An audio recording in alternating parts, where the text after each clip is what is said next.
investir son là, on voit que le problème de l'embouteillage se pose à pas mal de personnes. Comme nous avons déjà notre première intervenant, on va déjà commencer avec l'échange, si vous permettez. C'est bien, on peut déjà commencer avec les premiers intervenants, n'est-ce pas? Comme ça, les autres vont nous rencontrer au cours de l'échange. Bien sûr, d'autres participants qui viennent du transport vont rejoindre ici là. Et avant que j'appelle les premiers intervenants du jour, je dois quand même féliciter qui avait respecté les temps. C'est l'opportunité pour souhaiter la bienvenue ici à la maison des jeunes du soir. Je ne sais pas s'il y a des nouveaux ici à la maison des jeunes. Je ne sais pas s'il y a certaines personnes pour qui c'est la première fois d'arriver ici. Sinon, voici la maison des jeunes. C'est un espace pour tous les jeunes, pour toutes les organisations des jeunes. Si vous voulez organiser votre activité ici à la maison des jeunes, c'est un espace qui peut vous être disponibilisé gratuitement. Et voilà, il y a pas mal d'activités. C'est parfait. Voilà, pour tout. Les anciens enseignants, et parle souvent des mots. Voilà. Et lui-même, il va se présenter pour que vous connaissiez aussi ça. Merci de la confiance. Bonjour, chef. Bonjour. Moi, je m'appelle Parole. Le nom c'est Parole, le nom c'est Ndinga. Je suis l'assistant au programme de l'AIDA. AIDA est une plateforme qui signifie Agir pour des élections transparentes et apaisées. Et je viens ici en qualité d'animateur pour vous entretenir sur le contrôle citoyen. Aujourd'hui, nous allons parler du contrôle citoyen.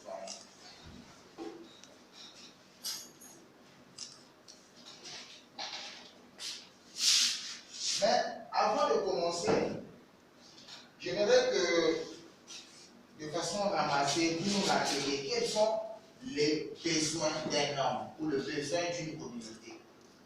Vous, en tant que forme, pour que vous puissiez vivre, quels sont vos besoins? Si vous pouvez nous citer les besoins. Besoin de l'homme ou communauté.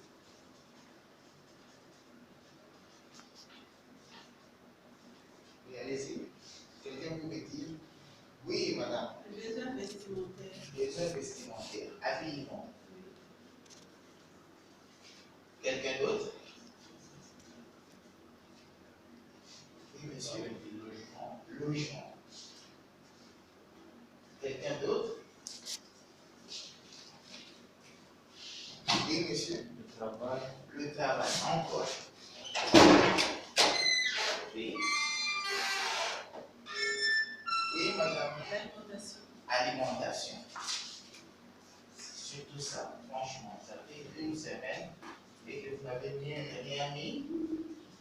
Je ne pense pas que vous seriez encore humain. Hein? Oui. L'assistance médicale. Oui, soins de santé.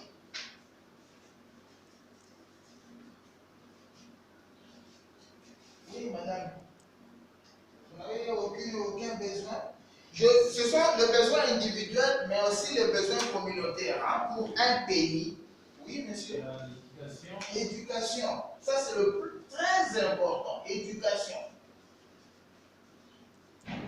Éducation sur le plan personnel, mais aussi sur le plan communautaire. C'est tout? Oui. L'eau et l'électricité, on peut l'englober sous les termes énergie. C'est tout?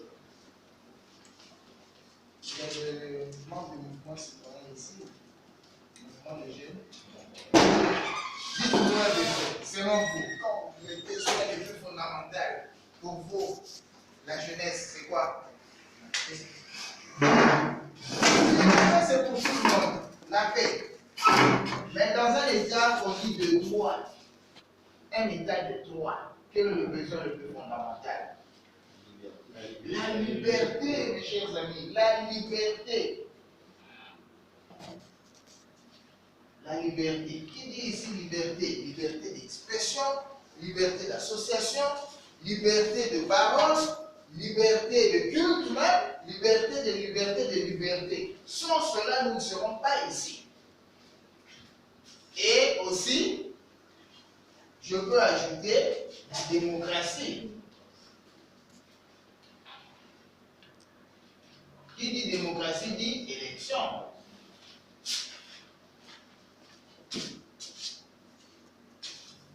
N'est-ce pas? Voilà un ensemble de besoins pour que l'homme vive, pour que la personne humaine, apprenons à ne plus dire l'homme, disons la personne humaine. Nous, dans la société civile, lorsqu'on dit l'homme, c'est beaucoup trop masculin. La personne humaine, l'homme et la femme. Pour que nous vivions, si vous n'avez pas d'habit, c'est nul. Si vous n'avez pas de logement, vous êtes exposé à des intempéries. Si vous n'avez pas d'emploi, je ne sais pas, nous sommes dans une société qui conditionne, qui valorise les gens avec leurs moyens. Vous n'avez pas d'emploi, c'est que vous n'avez aucune valeur. C'est triste, mais voilà la réalité. Vous n'avez pas d'alimentation, vous n'allez pas tenir longtemps. En tout cas, une semaine, 10 jours, 20 jours, vous êtes parti. Vous êtes malade et que vous n'avez pas de médicaments, là c'est peut-être du matin au soir, vous êtes parti. Éducation, c'est la base même, la base. Parce que c'est ce qui fait la différence entre une personne humaine et un animal. Quand nous voyons les primates, un gorille, un orang-outan, un chimpanzé, un bonobo, mettez-les et comparez-le à une personne humaine, ils ont presque la même morphologie. Et lorsqu'on le met ensemble, c'est le gorille qui l'emporte parce qu'il est beaucoup plus puissant, il est beaucoup plus costaud. Mais qu'est-ce qui donne à l'homme la primauté de diriger et de dominer même sur l'animal? C'est ce qu'il y a dans sa tête. Et ce qu'il y a dans sa tête, c'est l'éducation. Et un peuple bien éduqué, c'est un peuple qui progresse. L'énergie, inutile de le dire, nous vivons à Kinshasa, on sait comment ça se passe. 8 heures, il y a du courant. 8h30, coupure. 13h, on établit. 13h10, coupure. Et la maman qui était en train de préparer est obligée de sortir 1000 francs pour acheter des charbons de bois. Ce n'est pas intéressant. L'eau que nous buvons, ça laisse à désirer. Puisqu'on parle de typhoïde, malaria, je ne sais pas moi, amibiase, tout.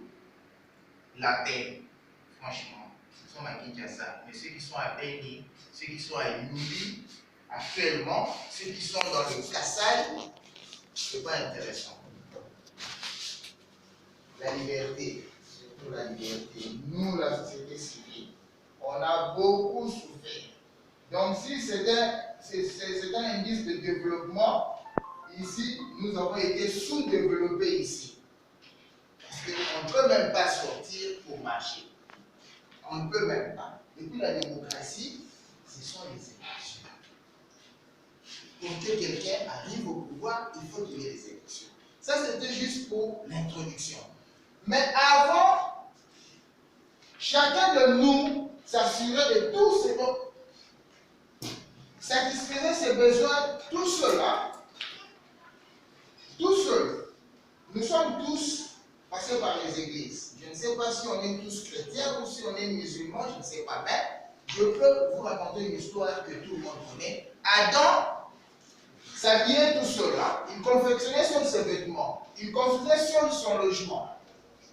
Il travaillait seul. Il cultivait la terre, il faisait la cueillette, je ne sais pas moi. Il faisait tout seul. Mais avec l'évolution, les gens se sont organisés en communauté, en État. Donc, tout ça,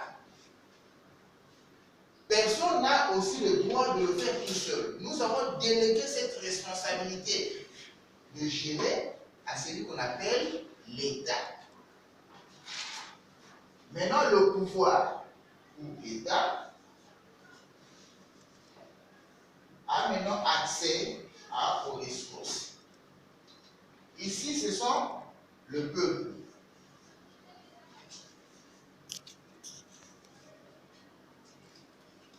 Le droit de l'État, c'est quoi? C'est accès aux ressources. Ça, ce sont les droits, accès aux ressources. Le droit du peuple, c'est la jouissance de ses ressources. Tel que nous sommes là, le Congo est un pays qui regorge du diamant. Mais ce n'est pas à chacun de nous d'aller puiser contre du cobalt, d'aller vendre. On l'arrête. C'est à l'État de puiser. Donc l'accès aux ressources est dévolu à l'État. Mais on dit que le peuple doit jouir de ses ressources. Il doit jouir de ses ressources comment? Les droits de l'un étant le devoir de l'autre, l'État qui accède aux ressources doit maintenant distribuer cette ressource à la population, de façon à ce que chacun puisse jouir de ses bénéfices. Quand ça marche comme ça, c'est bon. Mais quand ça ne marche pas, le peuple va faire quoi? Va faire ce qu'on appelle un contrôle citoyen.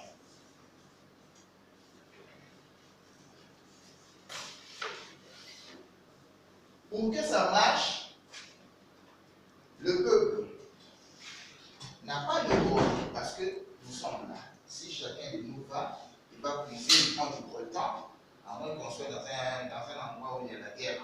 Mais si nous sommes dans un pays, ici à Kinshasa, on vous trouve avec du coltan, on vous arrête. Vous n'avez pas le droit. C'est l'État qui a le droit de prendre ces ressources-là, de le vendre à l'étranger.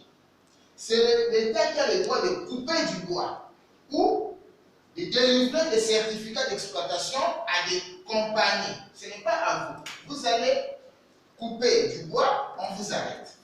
C'est l'État qui a le puisse générer les recettes, pas pour se mettre plein les poches, mais c'est pour transférer ici.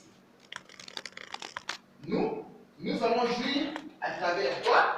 Nous allons jouir de tout ça parce que c'est nos richesses qui sont exploitées et c'est avec ces recettes-là qu'on construit les actes d'éducation, qu'on assure tout ça. Voilà, nous sommes appelés à jouir de ça, mais c'est l'État qui doit organiser. Et pour que l'État organise bien, maintenant nous venons à notre sujet du jour, pour que l'État puisse savoir qu'il n'a pas que le droit, il a aussi des devoirs. Son droit, c'est d'accéder à ses ressources. Mais son devoir, c'est de distribuer ces ressources à la population. Pour que cela marche bien, le peuple ne doit pas croiser le bras. Pour dire, ah voilà, l'État, papa, premièrement, mes chers amis, ce sont d'appeler nos autorités le papa. Parce qu'il y a eu des papas sociaux et des mamans sociales ici. Non. Nous devons respecter nos autorités. Monsieur le Président de la République, du respect. Monsieur le gouverneur, du respect. Mais au-delà de ce respect, il faut faire croire au président, si vous êtes là, c'est parce que c'est nous qui sommes là. Et nous avons intérêt à avoir un regard sur votre action. Comment vous gérez et comment vous distribuez le fruit de cette gestion. C'est ce que nous appelons contrôle citoyen. Je ne sais pas est-ce que là, jusque-là, vous suivez. Maintenant, l'année passée a été chaude. J'ai vu des amis mourir parce qu'ils sont partis marcher. J'ai vu des gens arrêtés parce qu'ils revendiquaient quelque chose. Vous savez pourquoi ils sont morts, pourquoi ils ont été arrêtés? Parce qu'ils ont réclamé quoi? Les élections.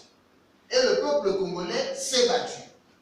Aujourd'hui, nous avons une alternance. C'est déjà quelque chose de bien. Mais ça ne s'arrête pas là. Ça ne s'arrête pas là. Les élections, c'est quoi? Moi, je compare toute cette bataille qu'on a menée depuis les années 2015, 2016, 2017, 2018 comme un traitement.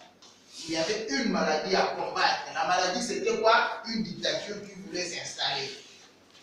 Et si quelqu'un est malade, on l'amène à l'hôpital, on lui donne des médicaments. Nos médicaments, ce sont les marches et tout ce que nous avons fait. Maintenant que la maladie est guérie, on va continuer encore à donner des médicaments. Il faut maintenant entretenir le corps. Et l'entretien de ce corps, c'est la bonne gouvernance. Nous avons atteint une alternance. Nous avons des nouvelles autorités. Maintenant, il faut contrôler maintenant leur action. Cela veut dire que dès maintenant, question élection, n'a pas été tournée. Maintenant, nous faisons quoi? Nous allons faire notre contrôle citoyen. Nous allons contrôler l'action de l'État. Contrôler l'action de l'État signifie quoi? Ce n'est pas se poser de façon aveugle, non. Accompagner les autorités, mais par un contrôle. Et comment ça va se faire le contrôle? Nous sommes 85 millions d'habitants, les Congolais. Parmi les 85 millions, la CENI nous dit qu'il y avait à peu près, on peut dire 40 millions de personnes en âge de gouverner, les majeurs, qui ont été enrôlés. Est-ce que 40 millions doivent être tous des présidents de la République? Non. Est-ce que 40 millions doivent être tous des gouverneurs? Non. 40 millions doivent être tous des ministres? Non. Mais cette chose-là qu'on appelle la RDC, c'est notre patrimoine commun. C'est pour moi, c'est pour vous, c'est pour elle, c'est pour nous tous. Si ce pays, la RDC, regorge du diamant, c'est mon diamant, c'est votre diamant, c'est son diamant. Si nous avons des richesses, ce sont nos richesses. Mais comme nous avons dit, l'accès à ces richesses est dévolu à l'État, pas au peuple, nous nous organisons, nous disons que ça va. Au lieu qu'il y ait une confusion totale, nous tous, nous devons être là, non. Organisons-nous. Choisissons des gens pour agir à notre compte. Voilà pourquoi nous avons élu des députés. Les députés vont dégager une majorité pour former le gouvernement, le ministre. Et on cherche quelqu'un au sommet qui engage l'État, qui représente tout ce qui nous appartient, c'est le président.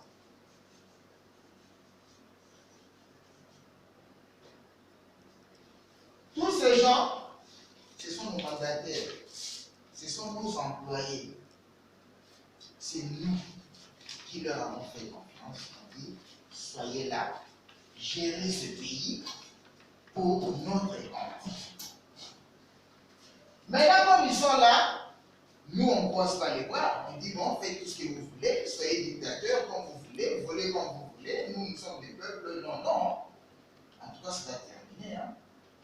Nous, on dit, bon, ça va.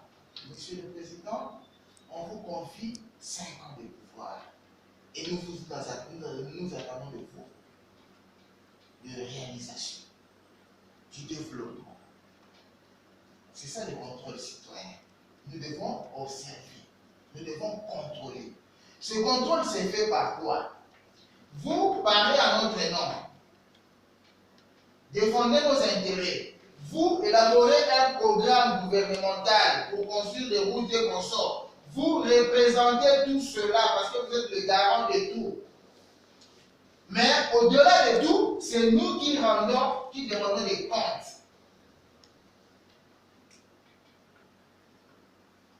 Et nous continuons comme ça. Mais, n'allons pas vite en personne. Tel que nous sommes là. Si nous avons un, deux, Monsieur Félix, qui s'est dit, dites-nous. Non. Ne brûlons pas ces étapes. exerçons un contrôle à partir de la base.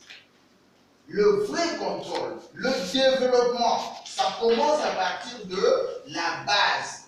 Et la base, c'est quoi? Bon, la base, pas les parties, hein? La base, c'est quoi pour nous? La base, ce sont nos communes. Base égale commune.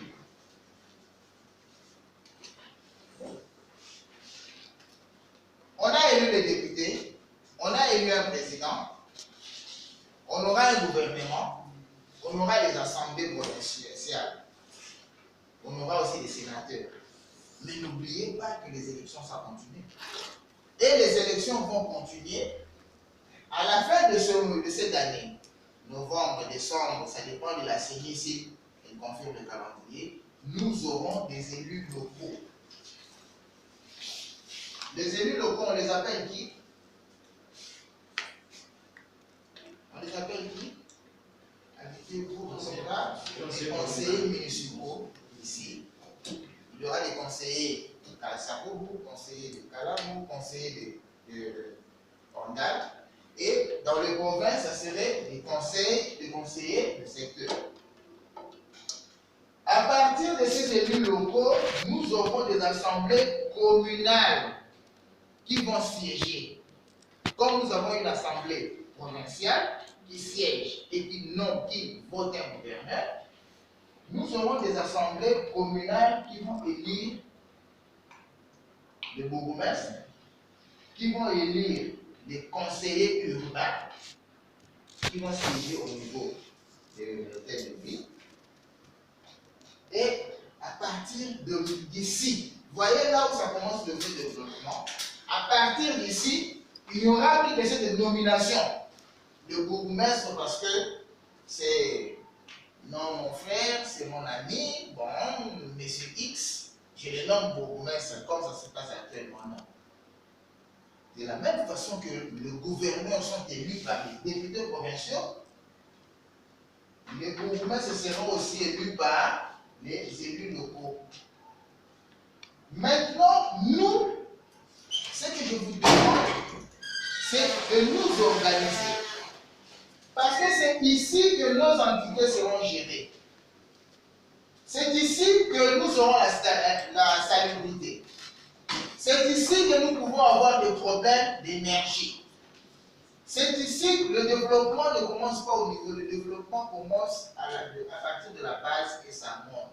C'est ça le développement. Ça commence à la base et ça monte. Maintenant, si les choses se font très mal ici, c'est que nous sommes déjà mal partis. Mais comme la base ici, au niveau de Kassavou, les choses marchent, au niveau de Kalam, les choses marchent, au niveau de Bandal, ça marche, au niveau de Kinshasa, de Barumbu, de Limete, de Djili, ça marche, vous allez voir tous les résultats, ça va retomber sur quoi? Ça va retomber sur la ville de Kinshasa, dont la base est pourrie, les sommets chutent. C'est comme une maison qui n'a pas de fondation. Le contrôle que nous devons exercer, ça va être fait ici. Comment ça va se passer? Moi, je vous propose un plan qu'on a essayé. Dès que vous êtes là, je vous demande de consulter ce qu'on appelle le SAC. Qui veut avoir une idée? Comité laïque de coordination, c'est ça? Non, non, non, pas ça. Comité local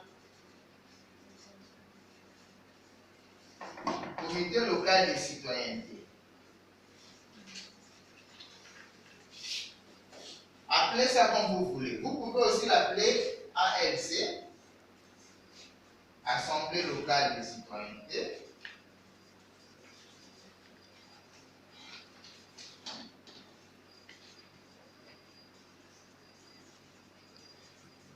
Appelez comme vous voulez, peu importe. Quel est le rôle de ce comité? Vous qui êtes ici à Kassavou, organisez-vous en un noyau, en un groupe. Créez un comité. Peu importe votre appartenance, je ne sais pas, des gens qui viennent du mouvement citoyen, des jeunes étudiants qui viennent des paroisses, des gens qui viennent, les chauffeurs, les wewa et tout, les étudiants, organisez-vous. Créez un comité qui soit structuré. Faites-vous, donnez vous-même des statuts. Vous avez un président, vous avez ceci, vous avez cela. Mais ce comité-là doit engager la population. Donc vous devez être en proche de la population. Vous êtes qui? Vous êtes les interlocuteurs de nos autorités territoriales. Vous faites un contrôle citoyen. Dans votre comité, quand vous avez remarqué, vous devez avoir un thème. Vous allez avoir un combat pour lequel vous avez constitué en comité. Vous êtes constitué en comité. Vous dites, nous allons attaquer le problème. Je donne un exemple. C'est à vous de choisir votre combat. Nous allons attaquer le problème de Koulouna. Parce que chaque commune a ses réalités. Dans notre commune, le vrai problème, c'est le courant. Donc, nous montons ce comité local de citoyenneté pour le courant. Nous sommes structurés. Nous sommes reconnus au niveau de la commune. Donc, à chaque fois, puisque le monsieur qui est le bourgmestre, c'est nous, il est notre émanation. C'est nous qui avons élu les conseillers municipaux, et les conseillers municipaux qui l'ont élu, lui, le bourgmestre, il est redevable à nous. Il sait qu'il tire son pouvoir de nous. Donc, nous devons en faire un interlocuteur. Nous sommes en comité, nous demandons à rencontrer M. le bourgmestre. Que dites-vous concernant quant à tel problème? Et s'il n'y a pas de réponse, dès que vous êtes là, donc vous allez voir, les autorités sont là. Ça sont les autorités, ici c'est la population. Maintenant, vous servez d'interface, CLC ou ALC, c'est à vous de choisir. Vous faites l'interface. Vous représentez les aspirations du peuple parce que vous êtes en communion avec le peuple. Vous venez du peuple. Vous vous êtes choisi dans le peuple. Et le peuple vous a accordé ce qu'on appelle un quitus moral. Vous êtes comme les autorités morales par les connaissances politiques. Mais vous êtes les interfaces. Tous les besoins que nous avons énumérés, les routes et ceci, mais sachez très bien qu'il y a un domaine de responsabilité. Hein.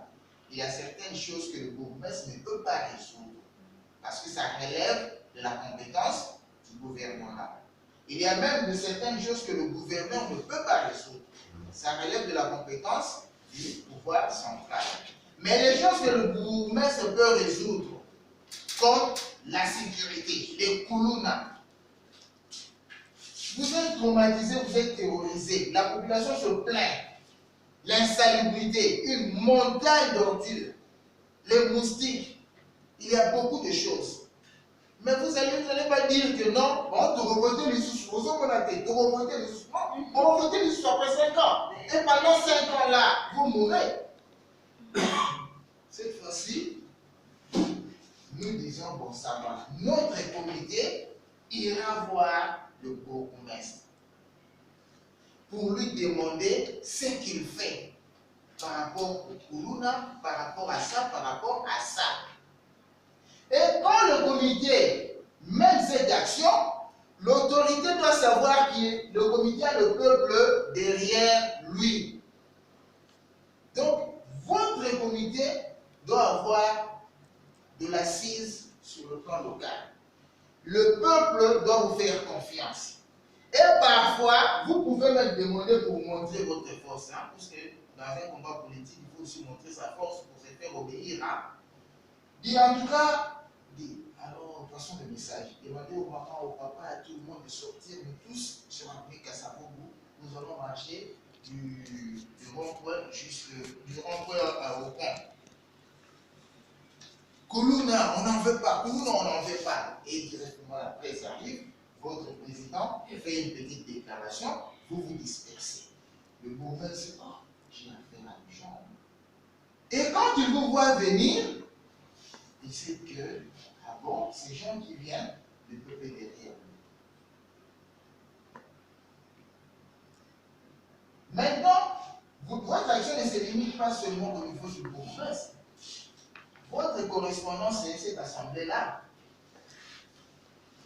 Vous organisez une activité, une réunion, vous appelez les gens et vous invitez le bourgmestre, vous invitez vos élus qu'ils viennent s'expliquer.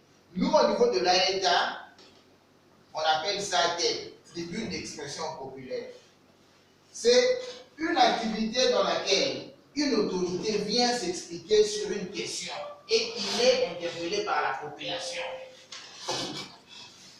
Donc, pour résumer ici, choisissez un thème pour mener votre combat. Vous allez dire, et puis il faut savoir, je crois que vous venez de divers quartiers, de diverses communes. Chaque commune a ses réalités, chaque commune a ses préoccupations. Ne dites pas que nous tous, nous allons nous battre pour l'électricité, non. Pendant qu'il y a des communes comme, je ne sais pas, la commune de Gombe a peut-être de l'électricité, non, je ne sais pas. Mais, à Kingasani, il y a un vrai problème de courant. Vous allez voir peut-être à Matete, il y a un problème de Poulouna. Dans quelle commune donc?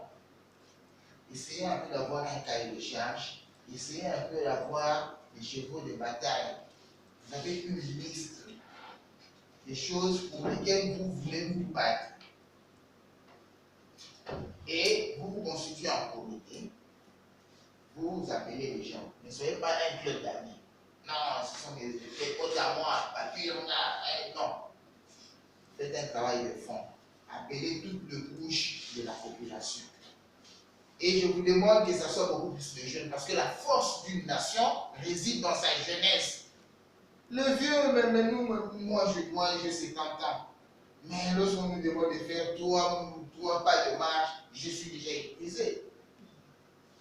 Ceux qui ont arraché les élections, ce sont des jeunes comme vous. Et les jeunes de mouvement citoyen, je connais des jeunes que je connaissais personnellement qui sont tués et certains sont en prison. Mais ils ont ce dynamisme-là, ce qui a fait des apporter des résultats. Donc, il faut que ce comité soit majoritairement constitué des jeunes. Si les vieux doivent venir, ils doivent être vos sages, des comités de sages, simplement pour vous inspirer, parce qu'ils ont de l'expérience. Mais le dynamisme, c'est vous les jeunes.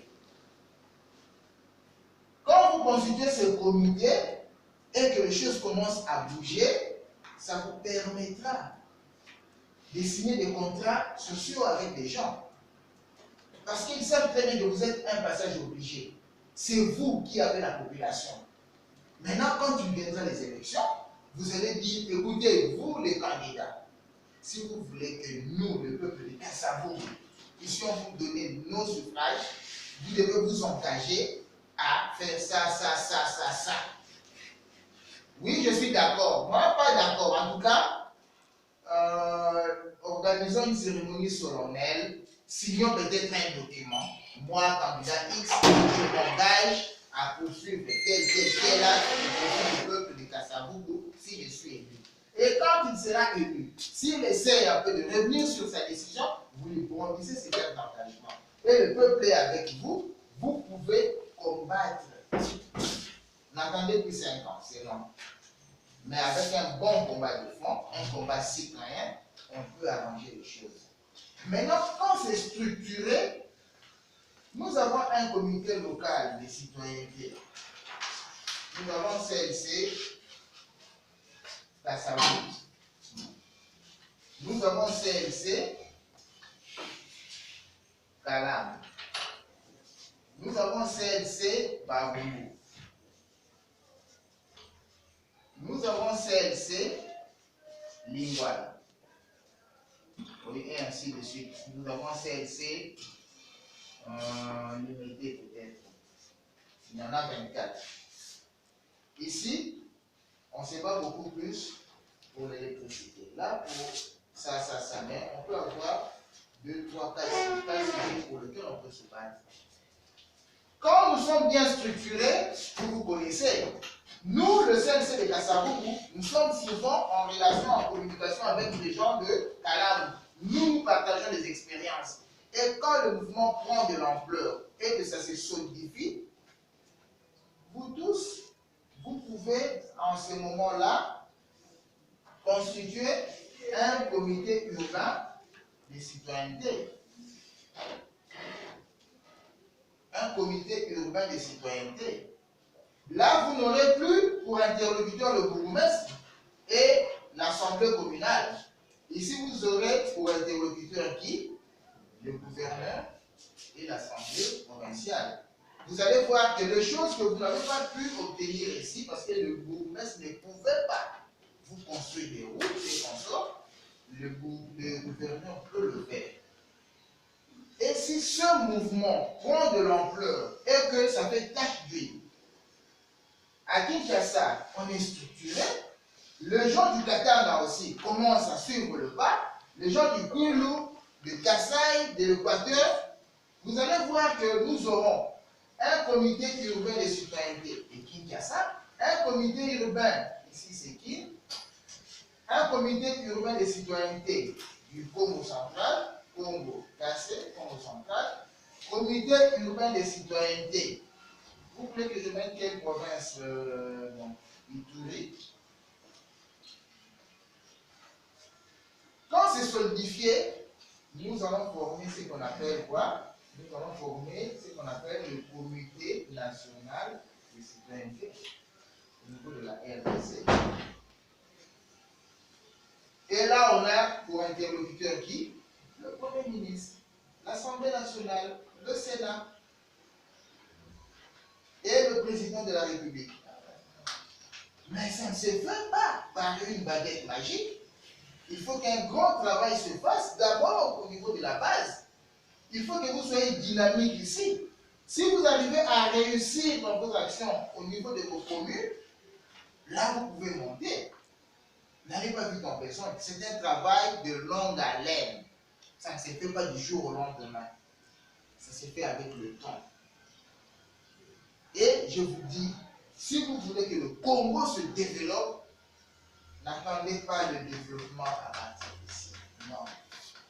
Le développement commence ici, à la base, et ça monte. Quand la base est bien structurée, les sommets vont suivre le pas. Parce que c'est la base qui amène les gens au sommet. Une personne qui quitte le sommet pour la base, c'est une personne qu'on appelle en déclin. Et une personne qui quitte la base pour le sommet, c'est celui qu'on appelle en ascension. Le développement aussi, c'est ça. Si vous voulez le développement, commençons d'abord par développer nos bases, nos communes. Et ici, c'est facile à réaliser. Pourquoi? Parce que nous sommes dans un quartier, nous nous connaissons tous. Essayons de nous organiser, mes chers amis. Vous, et puis, je vous donne quelques conseils. Quand vous consultez ces comités, ne soyez pas élitistes. Et dans notre comité, il n'y a que les gens qui parlent français. Non, non, non, non, non. Et celui-là qui ne connaît ni le français, ni je ne sais pas moi, il n'est pas utile. Vous croyez qu'il n'est pas utile? Il a peut-être des problèmes de maîtriser la langue française, mais il a peut-être de l'expérience à partager. Il peut aussi être utile. Il peut apporter quelque chose que vous, les intellectuels, vous n'apportez pas. Faites tout de façon à ce que les voyous ne soient pas là. Ils vont vous tirer vers le bas. Mais ce que nous appelons les illettrés, ils ont de l'utilité quelque part. Quand vous avez un comité avec les étudiants, ils vous apportent la culture intellectuelle. Les juristes, ils peuvent vous aider dans l'élaboration des lois. Ils peuvent vous aider à suivre la procédure, comment aborder les questions, comment suivre les autorités consortes. Mais n'oubliez pas que le jeune du mouvement citoyen, il connaît le dynamique et l'engagement. Quand vous avez, même les Webo, ils ont leur utilité. Les gens des paroisses, ils ont leur utilité. Ils peuvent vous partager une expérience de Moïse et ça peut faire aussi avancer. Maintenant, quand nous sommes solides ici et que le bourgmestre nous attend, nous commençons à arracher les choses ici. Et de toute façon, ceux qui sont au niveau de la ville, mais ils ne seront pas dans l'ignorance, ils sauront que les choses marchent au niveau de commerce. Donc moi j'ai intérêt à faire attention. Et quand nous avons réussi à nous structurer, maintenant nous montons. Certains membres ici peuvent aller siéger là. Et mais ici, quand vous avez formé un comité urbain de citoyenneté, ne dites pas que le travail ici à la base est fini. Hein, non. Quand le travail à la base est fini, vous allez voir la personne que vous avez ici va tomber parce qu'il n'y a plus de fondation. Le travail continue, mais ça alimente la matière ici. Et quand ici c'est structuré, les autres aussi viennent vous coordonner, vous êtes là. Et ce schéma, c'est ce qu'on appelle le contre-pouvoir. Quand vous êtes structuré comme ça, le pouvoir aura du mal à bouger. Parce qu'il sait très bien que tout ce que nous faisons est contrôlé par la population à tous les niveaux. Donc, ce que nos bourgmestres font dans nos communes, il y a un comité local de citoyenneté qui contrôle et qui lui demande des comptes. Donc là, nos bourgmestres ne peuvent pas bouger parce que la population de la commune est derrière lui. Le gouverneur ne peut pas bouger parce que la population de la ville est derrière lui. Et le gouvernement ne peut pas bouger. Donc cela veut dire que l'exécutif d'un pays est contrôlé sur le plan institutionnel par les assemblées, par les parlements qui sont institutionnels, mais de façon manifeste et dynamique par la population qui s'est organisée. Et en faisant cela, je paraphrase deux leaders de notre pays, j'ai dit trois leaders, Mobutu Diani, Moto Abonisa, cela veut dire que le Mzee Kabila et Étienne Tshisekedi ont dit, prenez-vous en charge. Je vous remercie.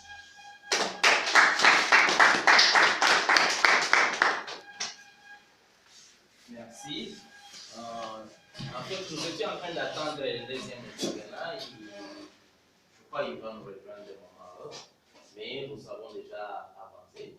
Et voilà pourquoi nous allons directement passer à l'échange ouvert et avec notre intervenant.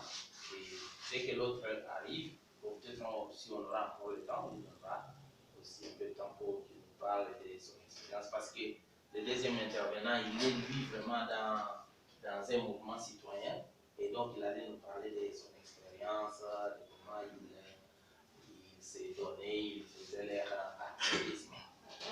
Alors, je crois que vous avez suivi avec attention l'exposé de notre premier intervenant.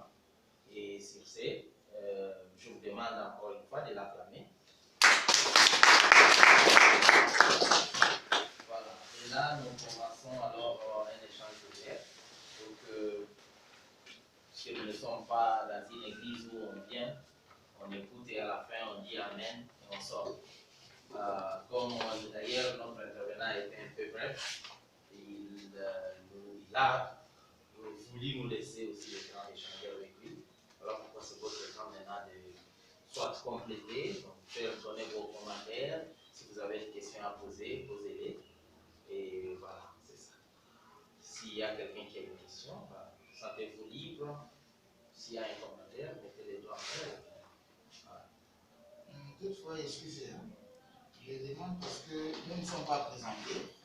Il serait mieux, si vous avez une question, vous pouvez poser la question. Et je suis à votre disposition.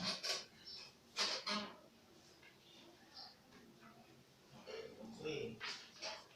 Moi, c'est Samuel Ossessé. Je suis activiste, je rencontre avec vous. Rencontre à vous, hein? C'est à la fois un commentaire, mais ça pourrait aussi, comme je l'imagine, susciter aussi de votre part une réaction, forcément. Parce que c'est une question très importante à laquelle on s'attelle, on le change, on décide là-dessus et on tente de construire certaines stratégies. Et Je trouve que non, il y a 2 ou 3 problèmes que je pourrais relever par rapport au contrôle citoyen. D'abord, le contrôle citoyen, ça peut s'étendre à diverses sphères. Le contrôle citoyen de l'action publique, le contrôle citoyen même de l'action privée par rapport à la dimension aussi, à l'étendue de la chose. Mais pour nous, par exemple, pour nous, le compte à rebours, le contrôle citoyen ne pourra porter ce fruit que s'il est institutionnalisé. Parce que nous pensons que dans la gouvernance, il y a toujours eu 2 acteurs majeurs dans la gouvernance. Il y a l'État, secteur public, et également le secteur privé. Pour que le contrôle puisse avoir justement ces poids que nous espérons, il faudrait que ça permette aux citoyens de devenir aussi acteurs de la gouvernance pour que ça porte le développement que nous espérons. Et pour ça, il y a donc un travail déjà pour qu'il y ait le CLC ou l'ALC, comme vous l'avez si bien décrit. Il y a donc un travail d'abord pour notre population, parce que moi je suis quelqu'un de terrain comme activiste. Il y a un problème aussi des compétences citoyennes. Les citoyens, pour qu'ils sachent que non, j'ai un droit de contrôle, il faut qu'ils sachent d'abord qui est-ce qu'il est. Est-ce qu'il est véritablement dans le pouvoir? Ça, c'est la grande question. Parce qu'on peut contrôler une personne à qui on sait que l'on a mandaté. Or, le citoyen congolais n'est pas encore à mesure, il n'a pas encore atteint justement cette maturité de savoir qu'il est réellement le détenteur de pouvoir et que ceux qui gèrent sont tout simplement des mandataires. Il y a donc un travail à ce niveau-là, un travail, j'ai envie de dire, de renforcement des compétences et des capacités citoyennes. Et ça, c'est le premier problème. Le deuxième problème, c'est le niveau maintenant de la décision. Le contrôle citoyen n'implique pas la décision. C'est le fait tout simplement de porter la voix, le besoin justement sur des bases acquis de droit à l'autorité étant locale, provinciale ou même nationale. Mais encore une fois, la décision de pouvoir faire changer les choses, en fait, le contrôle citoyen ne permet justement que de négocier le changement à un certain niveau. Le changement provient justement de la décision qui viendra de l'autorité. Or, là aussi, il y a un problème de choix. Supposons que nous, les CLC, les cas là où les Kassavou peut lancer, et que l'autorité, en se justifiant pour dire que ma décision ne pourra pas corroborer vos revendications, parce que tout simplement, je constate que vous, tel que vous êtes là, on l'a souvent répété, nous, mouvements citoyens, que vous n'avez pas, par exemple, la personnalité juridique, et que vous êtes des anarchistes, vous allez être traités parfois des terroristes. C'est un argument. Inutile de le rappeler. Justement, je sais. Mon cher ami, je sais, si c'était un fouet, on a tous reçu ça. Si c'est de l'eau, on a tous été arrosés. Donc, quand vous avez dit compte à rebours, moi je vous parle du casque. Bon, on s'est déjà vu une fois dans un film. Voilà. Et c'est par rapport à ça que je me dis que non, par rapport. En fait, on a donc, devant l'autorité, je mets une parenthèse, on est tous des diables qui veulent, comment je pourrais dire, pourrir en matière de sainteté, c'est quoi? C'est infecter le paradis. Allez-y. Et bien, ça pose un problème à ce niveau-là. Le changement va se tenir comment si, justement, il y a un contrôle citoyen et que l'autorité, déjà, pour se dédouaner ou bien pour fouler les cartes, il vous taxe déjà de diable. Alors que celui qui a le pouvoir décisionnel pose un problème au niveau maintenant de la décision qui déterminera les changements. Alors le mécanisme pour créer l'équilibre entre les revendications citoyennes et la protection du pouvoir décisionnel de l'autorité, je pense que ça va être encore étudié. Et je pense que je serais vraiment aimé d'avoir votre commentaire là-dessus. Merci beaucoup, Seigneur. Bon, merci vraiment. Et je pouvais simplement m'attendre de ça parce que un mouvement citoyen, c'est ça.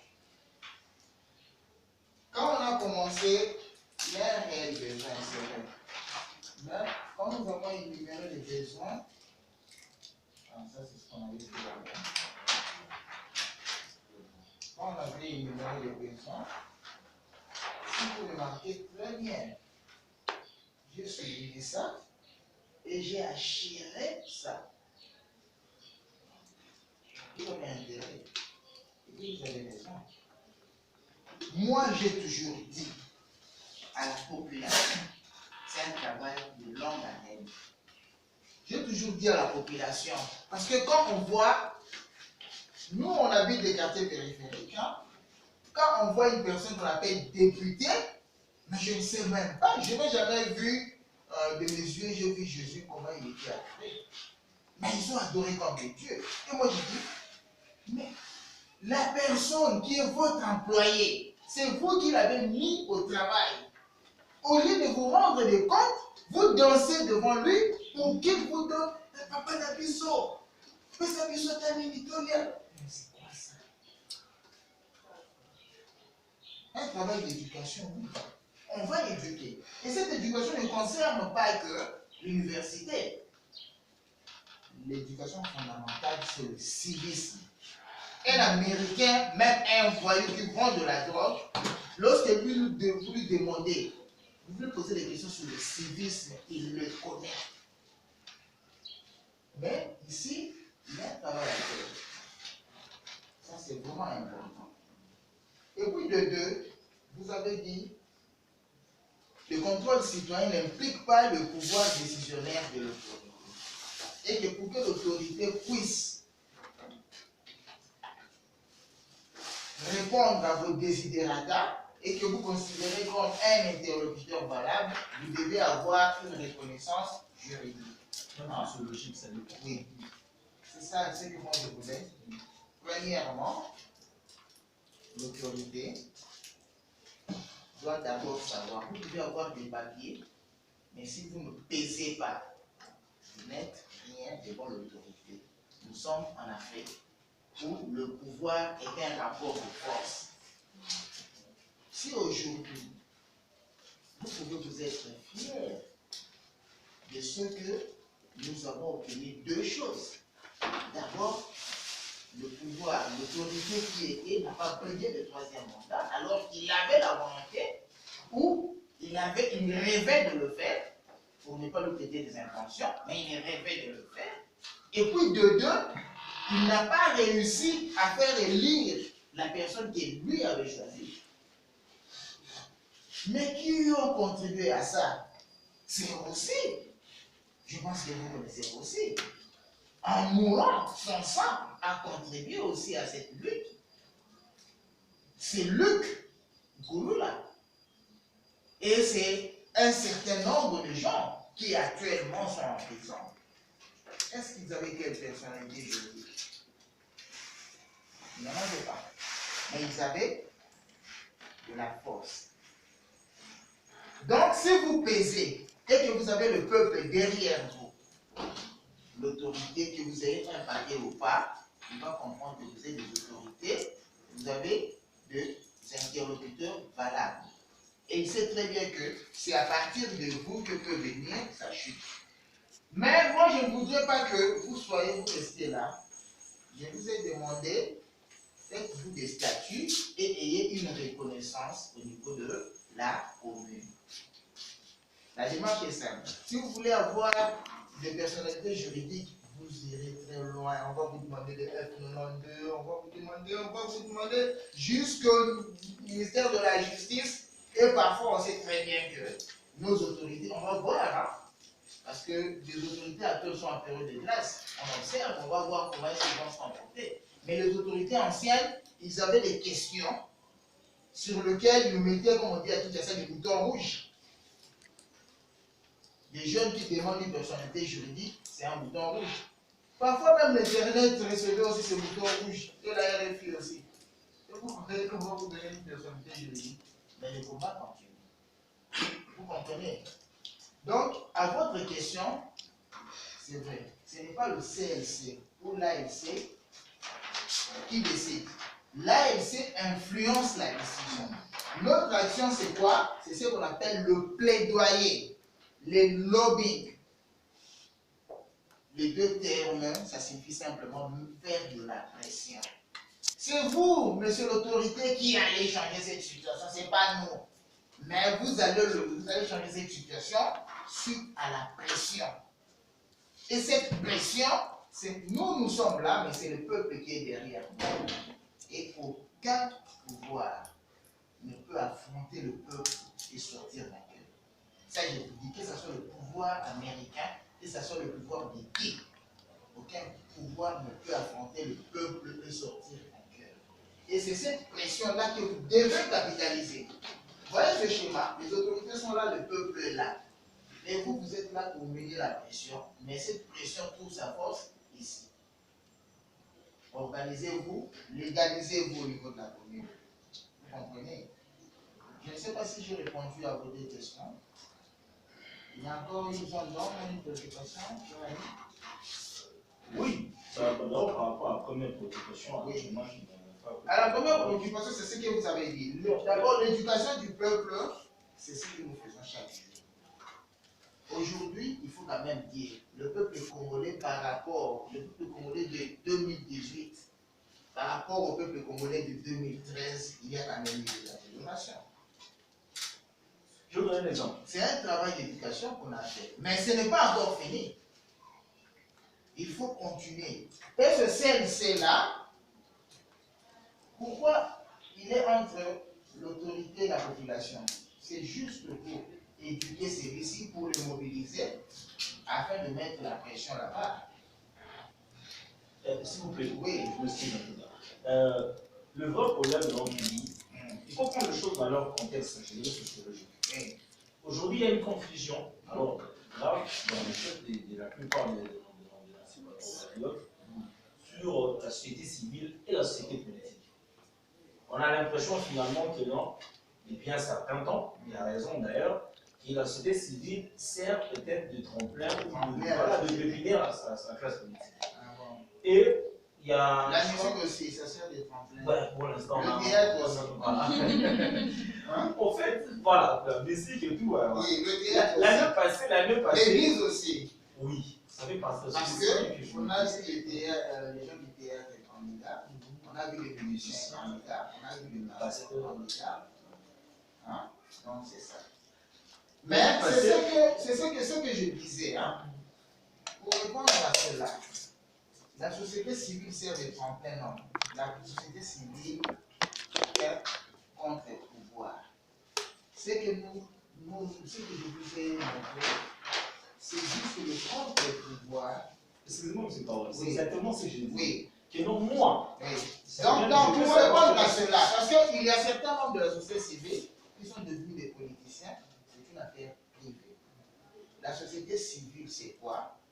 C'est le contre-pouvoir. Comme nous avons le quatrième pouvoir qui est la presse, la société civile aussi surveille l'action pour l'intérêt de la population, mais met une pression. Mais nous, dans notre jargon, on dit accompagne le pouvoir. Mais ce n'est pas que pour servir le pouvoir, non. Mais on est là, la société civile peut aussi appuyer certaines actions du gouvernement, comme ça peut opposer. Appuyer les bonnes actions, mais s'opposer à ce qui est mauvais. Ce que nous présentons ici, c'est le contre-pouvoir. Le contre-pouvoir non institutionnel, c'est le contrôle citoyen. Donc, ceux qui ne sont pas dans les affaires de l'État, les bénéficiaires. Donc, vous êtes une sorte de syndic de la population, mais auprès des autorités. Ce message-là, ça ne passe pas parfois dans la communauté. Oui. Je m'en veux pour preuve. L'année passée, on organise une action pour dire on est à Selembao, ça fait 6 ou 7 mois que l'eau ne coule pas dans le robinet. On s'organise avec certains leaders locaux. Non, de plus, on va venir, on va porter comme mouvement, on va porter cette action-là, en plus de visibilité, et on ira faire un sit-in devant le bureau local d'énergie de ville. Et pour ça, on devait faire par la main un travail de sensibilisation. Aller quartier à partir, avenue sur avenue, dire que écoute, mobilisez-vous, demain, dans 2 jours, nous devons être ensemble pour aller devant. Et dans 90%, je suis précis, dans près des 90% de maisons sont passées. Non seulement ils ne sont pas venus, vous dites, enfin, nous, au salaire, vous votez, nous. C'est-à-dire que dans l'imaginaire politique, le problème est à ce niveau-là. Et non, c'est lui qui se met devant pour revendiquer, pour brandir une question, même d'un terrain local de base, celui-là, il est là juste pour des ambitions politiques et il reviendra pour demander le suffrage. C'est un problème qui se pose d'ailleurs. Si vous allez dans la population, vous dire que nous allons faire des choses ensemble, Et maintenant, lorsqu'on fait la démarche, dès qu'il y a l'eau qui est rétablie 2 semaines après, Oui. dès que tu passes ton écart, il faut tirer les pour Et c'est ce que je dis. Je comprends votre préoccupation. C'est une question d'éducation. Le peuple congolais a besoin d'éducation. Mais il faut savoir que vous avez fait vous-même de donner la réponse. Je dis que c'est un travail de longue haleine. Et qui change le monde, ce n'est pas la majorité, c'est une minorité. Et lorsque vous commencez une action, en tant que minorité, les gens ont du mal à suivre. Mais quand ça commence à compter des résultats, ils adhèrent. Je vous parle du mouvement Cocorico. Mais Cocorico a fait un sit-in. Et on les traitait de voyous, de fous et consorts. Tokunda aussi, Tokunda aussi, Tokunda aussi. Vous savez ce que Cocorico a fait? Mais par après, aussi, mais ce n'est pas de façon non officielle, déclarée héros national. Mais qui croyait à ça? Est-ce que vous-même, lorsque vous avez dit qu'il n'y aura pas de troisième mandat en 2016, il n'y a pas de gens qui vous ont traité de fous? Mais aujourd'hui, quand ça devient une réalité, qui danse? Peut-être que vous ne dansez pas, ce sont les autres qui ne croyaient pas qu'ils dansent. Commencez, vous serez d'abord seul au début, les autres vont vous rejoindre car ça commencera à pousser. Donc, ne vous arrêtez pas en chemin parce que vous êtes encore seul. Je vous ai dit que c'est un travail de longue haleine. Ne croyez pas avoir la mobilité ou bien la mobilisation populaire au début. Le début sera difficile.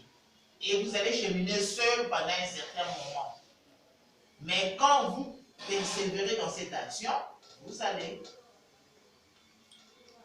vous, quant à vous, vous savez combien de temps vous êtes dans la lutte et combien de temps vous êtes sorti au grand jour et quelle était la période anonymat. Lucha, pareil pour Lucha, et même pour nous, Aïda, ce n'est pas du jour au lendemain. Non, le chemin est dur.